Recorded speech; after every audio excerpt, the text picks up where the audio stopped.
History isn't always pretty. It's filled with horrible events like the eruption of Mount Vesuvius, the Black Death, and the Holocaust. And it's with that last one that the subject of this video comes from.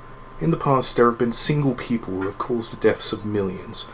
It's like a twisted version of the Pareto principle, where instead of 20 to 80, it's 1 to a million.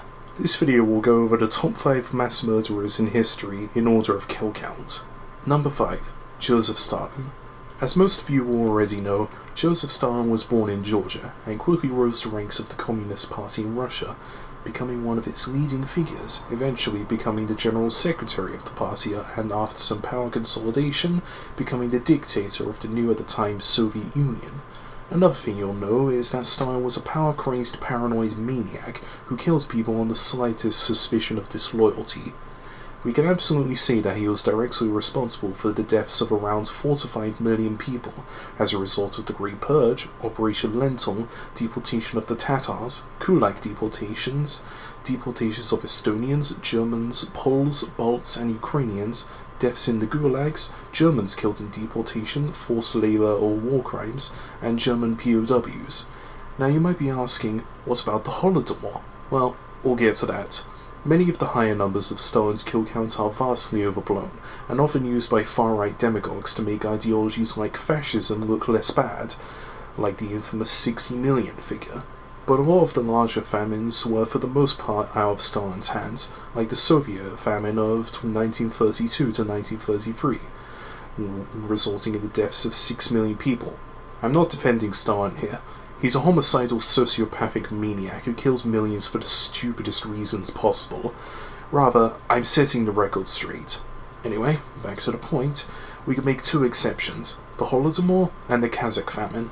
The Holodomor is obvious, killing the kulaks, who were often the most productive and hard-working farmers in the USSR at the time, and replacing them with people who don't know the first thing about farming on a large scale, is obviously going to cause a famine, resulting in the deaths of 4 million people, and could have been avoided, so we can lay the Holodomor on Stalin. Next is the Kazakh famine, which for similar reasons killed 2 million people. So putting this all together, we get around 10,557,255, but that's only the 5th worst on this list. Number 4.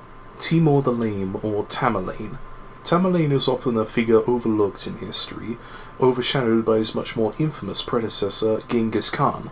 But like the Great Khan, Tamerlane is one of history's most important figures, and he was also one of the biggest mass murderers, clocking in at 17 million corpses made by him. One thing you should know about Tamerlane is that he was less concerned about conquering lands for his Timurid empire, and more about acquiring wealth for it through sacking and pillaging his neighbours. Tamerlane is single-handedly responsible for the collapse of the Golden Horde and Delhi Empire. He turned Georgia from a notable and powerful secondary power in the Middle East to an Ottoman rump state, and even planned to launch a raid on China, which if he did, probably would have put him in the number 3 spot or higher. There was one incident during his campaign in Iraq where Tamerlane ordered his soldiers to bring him 2 heads as proof of their killing 20,000 citizens of Baghdad. When the soldiers ran out of civilians left to kill, they started killing the prisoners from previous campaigns. And when they ran out of prisoners, many even started beheading their own wives. His reign had lasting impacts on the Middle East and beyond, the most notable one being the delaying of the Ottoman conquest of Constantinople, as Timur's campaign into Anatolia resulted in the death of Ottoman Sultan Bayezid I, and the beginning of the 12-year-long Ottoman interregnum, and his successors would go on to form the Mughal Empire, an Indian empire which lasted well until the 1800s, until it was integrated into the British Raj. Number 3. Adolf Hitler. It goes without saying that Hitler was a bad guy. He took over a democracy in crisis and turned it into a brutal dictatorship, riled up the people into hating the Jews, and started the deadliest war in human history. The Holocaust killed about 6 million people, according to SS officer Adolf Eichmann, though historians estimate the death toll could be even higher, and this isn't counting the various atrocities the Nazis committed against the Poles, Ukrainians, Russians, and more, as well as various purges among the German people. Those who weren't loyal to the Nazi regime were also sent off to the camps and exterminated. It got to such a point where Estonia had 99% of its Jews killed, and the country was declared free of Jews by the Nazi regime. and 90% of Polish Jews were also murdered. Hitler's genocides, institutional killings, war deaths, and deaths in occupied Europe resulted in the death of over 20 million people overall, making him the third worst mass murderer of history. Number 2. Genghis Khan.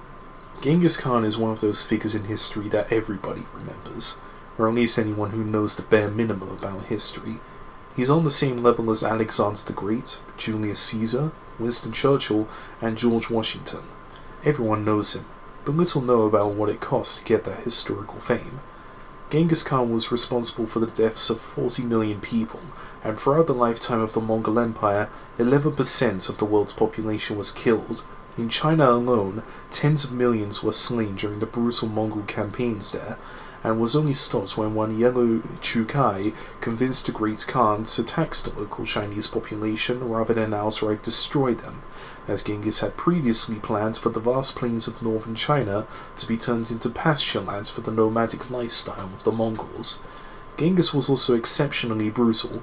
When he captured the Central Asian city of Merv, where after it refused to surrender to him, according to sources at the time, Genghis Khan ordered the entire city to be killed, resulting in the death of over 700,000 people, which resulted in the irreversible decline of Merv, where it was later destroyed in the late 1700s by the Emir of Bukhara. Number 1. Mao Zedong. And finally, at the number 1 spot is the founder of the People's Republic of China, Mao Zedong. He was responsible for up to 45 million deaths, though the number is highly debated, with some estimates going as high as 78 million, though these are highly exaggerated. His Great Leap Forward, which plans to turn China from an agrarian economy to an industrial one, caused one of the largest famines in history, resulting in the deaths of 30 million people. It certainly didn't help that the PRC gave food stamps to urban areas while expecting rural farmers to grow their own crops and give some of them to the government. And before that, 700 people were killed in various purges of landlords and other bourgeoisie counter-revolutionaries, and another 1.5 million were sent to reform through labor camps, which resulted in many perishing. Not to mention, Mao set up a system of execution quotas as a necessary means of securing power, and several 100,000 more were killed as a result of his reforms, making him by and far the worst mass murderer of human history.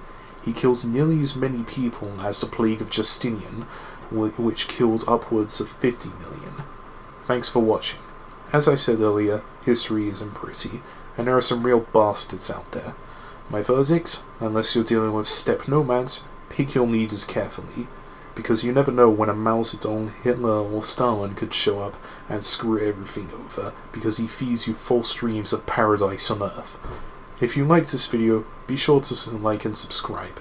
I plan on releasing one video per week, so it would be nice if you hit that bell too. Anyway, I'm out.